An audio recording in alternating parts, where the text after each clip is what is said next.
Salut tout le monde, c'est Robin de la Bible du VTC. Je suis en compagnie d'Aïssam, donc associé et cofondateur de BVTC Academy, donc notre centre de formation pour vous aider à obtenir votre Graal, l'examen et donc la carte VTC.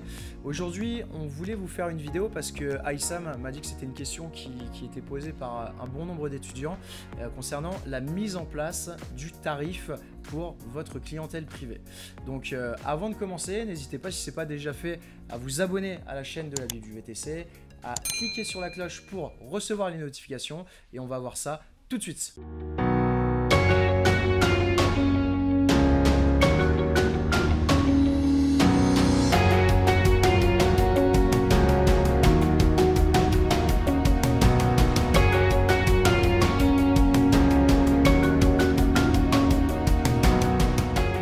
Donc, alors comme vous devez le savoir, la mise en place d'un tarif pour votre clientèle privée, c'est quelque chose qui est extrêmement important de maîtriser et de mettre en place.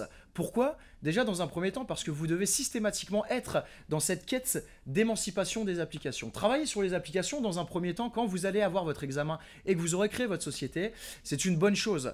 Qui ne rêve pas, sur n'importe quel secteur d'activité, d'avoir des clients lors des premières minutes d'exploitation. Malgré ça, il faut bien noter qu'il y a une contrepartie et une contrepartie qui est coûteuse. Vous allez avoir des courses malheureusement qui seront tarifées à un niveau qui n'est pas non seulement respectable et qui n'est pas rentable sur le long terme pour certaines applications. De plus, la deuxième contrepartie, c'est la commission. Il faut savoir que sur n'importe quel secteur d'activité, un apporteur d'affaires est commissionné entre 8 et 12%. Pour ne pas citer le nom de certaines applications, il y en a certaines qui commissionnent à 25% et vous verrez que dans les prochains mois et les prochaines années, ça montera à 30%, je peux vous l'assurer, à 100%. Donc, dans cette logique-là, vous devez vraiment vous poser les bonnes questions. Pourquoi je me lance sur ce secteur d'activité? Pourquoi je veux devenir VTC? Parce que vous adorez conduire ou parce que vous avez envie de gagner votre vie grâce à votre société?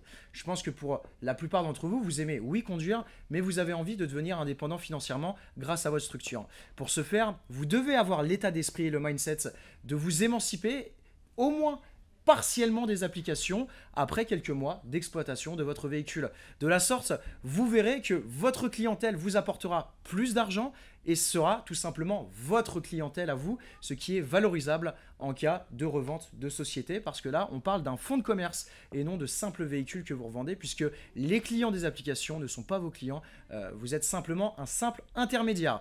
Donc, dans cette quête et dans cette logique de trouver sa clientèle privée, la question qui revient tout le temps, c'est comment mettre en place des tarifs qui soient pertinents et pour pouvoir concurrencer, entre guillemets, les applications qui ont aujourd'hui des parts de marché qui sont très importantes. Donc, ce que je vais faire, c'est que je vais laisser la parole à Aïssam dans un premier temps qui va vous expliquer techniquement comment vous allez pouvoir mettre en place votre tarification. Et puis après, moi, je vous donnerai 2-3 conseils pour créer des nouveaux modèles économiques en parallèle du transport de personnes. Donc Aïssam, je t'en prie. Merci Robin. Donc oui, effectivement, donc, tout ce qu'il a dit est extrêmement important. Le choix du tarif passe par évidemment une veille concurrentielle, voir un petit peu ce qui se fait aussi à l'extérieur. Mais avant même de choisir son tarif, il y a plusieurs étapes.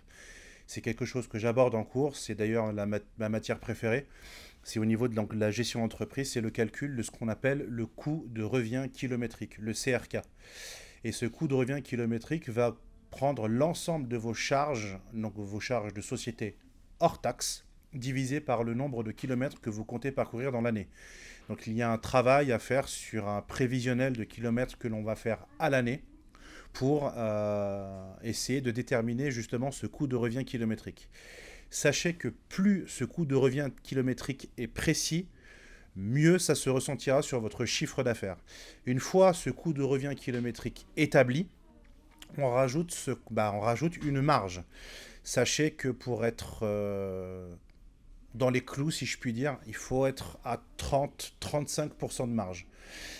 Pourquoi je vous dis ça? C'est parce que lorsque vous faites une proposition donc, à votre client, quand j'entends client professionnel, j'aborderai la question là juste après, il y aura une négociation et il faut ce qu'on appelle garder une marge de négociation, donc partir de 35% de marge pour peut-être finir à 10 ou 15% de marge. Tant que vous êtes rentable, tant que vous n'êtes pas à perte, je rappelle, parenthèse, que vendre à perte est interdit par le Code du commerce et constitue une concurrence déloyale. Je pense à ces nombreux chauffeurs en fait qui sont ce qu'on appelle undercost, en dessous de leur coût de revient kilométrique. C'est pas bon pour leurs finances et c'est illégal. Donc faites très très attention à ça. Ce calcul de coût de revient est extrêmement important. Le choix de la marge est aussi extrêmement important. Il faut voir effectivement donc ce qui se passe sur le terrain. Donc de voir, d'aller sur les sites internet de vos concurrents, de voir ce que vos collègues font. Et surtout, viser ce qu'on appelle la clientèle business, donc faire du B2B. La clientèle particulière, c'est trop complexe. Ça va toujours discuter les prix. Et rappelez-vous que cette clientèle est habituée, comme il l'a dit Robin, aux applications. Donc ils sont habitués à payer un tarif d'à peu près, je crois, de 1 euro le kilomètre. Sachez, je vous le dis tout de suite, hein, que 1 euro le kilomètre, dans la très très grande majorité des cas, c'est absolument pas rentable. À cela se rajoute une commission, pareil, on ne citera pas l'application en question, de 25% et qui va passer à 30%. Donc voilà, ça me paraît un petit peu compliqué de démarrer une activité et d'être en dessous de son coût de revient. Donc nous vous l'expliquons donc dans nos classes de cours, comment bien calculer le coût de revient. Je vous donne quand même la formule. C'est l'ensemble des charges annuelles hors taxes. Quand je dis ensemble des charges, ça va être le gasoil, ça va être l'assurance, ça va être tous les frais de bouche, les locations, différentes locations, bureaux, garages, tout en fait ce qui sort de votre compte professionnel, additionné donc hors taxe divisé par le kilométrage annuel. Sachez qu'un VTC fait entre 150 et 200 km en moyenne par jour, sur ce qui est constaté bien sûr sur le terrain. Vous pouvez assez facilement donc trouver une moyenne annuelle. Et à partir de là, donc tous les 3 à 6 mois, vous allez affiner en fait ce kilométrage et donc modifier en fait ce coût de revient kilométrique. Je peux vous donner quelques petites astuces, notamment en fait le faire sur Excel. Et Excel en fait vous calcule très très bien donc au fur et à mesure de vos changements le calcul de coût de revient kilométrique. Voilà, c'est tout pour moi. Ok, merci Issam. Bah, je pense que ça a été très clair. Donc en fait, ce qu'il faut vraiment bien comprendre dans ce qu'il a expliqué, c'est que il n'y a pas de comment dire, il n'y a pas de tarif miracle que vous pouvez trouver comme ça. Encore une fois, c'est comme les statuts juridiques, c'est comme beaucoup de choses. Ça va vraiment dépendre de votre situation perso, de votre situation professionnelle. Ça va dépendre des différentes charges que vous avez. Et c'est vraiment en fonction des différentes charges que vous avez que déjà vous allez pouvoir établir le prix minimum pour arriver à ces 30% de marge brute qui vous permettront d'être rentable. Après, vous pouvez tarifer un peu plus haut, mais au moins ça vous permettra d'avoir ce plafond de verre, ce seuil minimal, et qui vous permettra d'être rentable. Après, libre à vous, si vous avez par exemple des véhicules haut de gamme ou vous visez vraiment une clientèle B2B très haut de gamme, d'augmenter les prix, il n'y a pas de souci. Donc moi, je voulais rajouter juste une petite chose de ce que a dit Issam, un petit conseil, c'est que faut bien comprendre une chose sur le transport de personnes. C'est un business à part entière, c'est un modèle économique que vous pouvez bien évidemment utiliser et avec lequel vous pouvez bien gagner votre vie si vous avez une société qui est optimisée, donc en ayant réduit les coûts et en ayant maximisé les profits, d'accord, pour vraiment avoir cette notion de chiffre d'affaires. C'est pas le plus important, mais cette notion de rentabilité grâce à l'optimisation des coûts. Donc ça, c'est vraiment très important. Et en parallèle de ça, il faut savoir que dans le transport de personnes, il est tout à fait possible d'allier d'autres modèles économiques. Vous devez, et Aïssam, je suis sûr que tu connais l'histoire de cet Américain qui fait 250 000 $ de chiffre d'affaires des bijoux. Des bijoux, ouais. Parce que c'était un créateur de bijoux fait main. Et le mec, il faisait du transport de personnes. Et puis bon, ça devait être un bon vendeur forcément. Et du coup, il vendait en fait ses bijoux en parallèle de la course. Et là, en fait, ce qu'on fait, c'est qu'on va créer un nouveau modèle économique à bord du véhicule. Et donc, on va gagner de l'argent en parallèle de ça. Donc pour ça, vous avez plusieurs possibilités. Vous pouvez, par exemple, si vous avez une clientèle privée, c'est des touristes, etc., vous pouvez leur proposer un pack avec, par exemple, des places de Disneyland Paris avec le transport. Vous les amenez et vous allez les chercher et vous leur vendez les places. L'avantage en faisant ça, c'est que déjà, vous allez facturer le transport et que vous allez facturer les places de Disney.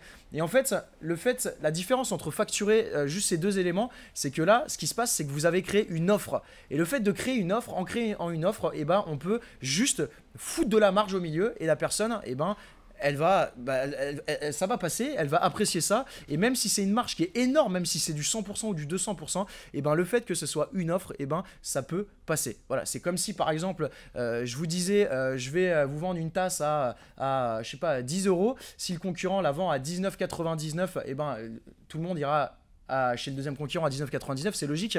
Mais par contre, si vous créez une offre, je vous vends la tasse, plus par exemple les sachets de thé à 25 €, donc vous, ça vous coûte quasiment que dalle en plus, et ben là, la personne, on est bien d'accord que vous court-circuitez la concurrence parce que vous proposez une offre, vous rajoutez de la valeur ajoutée, la valeur perçue par le client. Donc ça, c'est quelque chose en parallèle du transport de personnes que je vous invite à réfléchir. Selon votre région, ça peut être des visites en fonction des zones clés touristiques de votre région. Ça peut être le parc Astérix, ça peut être le musée, ça peut être le Louvre, ça peut être n'importe quoi en fait. Et le fait de proposer ça, et ben justement, vous allez pouvoir gonfler vos prix sur le transport, gonfler les prix sur la prestation que vous vendez, que ça peut être une place, un ticket, n'importe quoi, une loge au Parc des Princes, n'importe quoi, et vous allez gonfler les prix au niveau de la marge.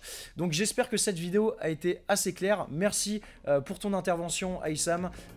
Si vous avez des questions sur tout ce qu'on vient de vous expliquer, n'hésitez pas à les poser en commentaire, à mettre un gros pouce bleu si la vidéo vous a plu et à vous abonner à la chaîne de Habib du VTC si ce n'est pas déjà le cas. J'ai créé une série de vidéos totalement gratuites sur plusieurs jours qui vous expliquent les fondamentaux et les clés de la réussite d'un VTC à succès. Pour accéder directement à ces vidéos-là, vous cliquez sur le lien dans la description. Vous allez pouvoir suivre ça directement depuis chez vous. Je vous souhaite une bonne journée, une bonne soirée ou une bonne nuit si c'est la nuit pour vous. Ciao, ciao. Bye bye.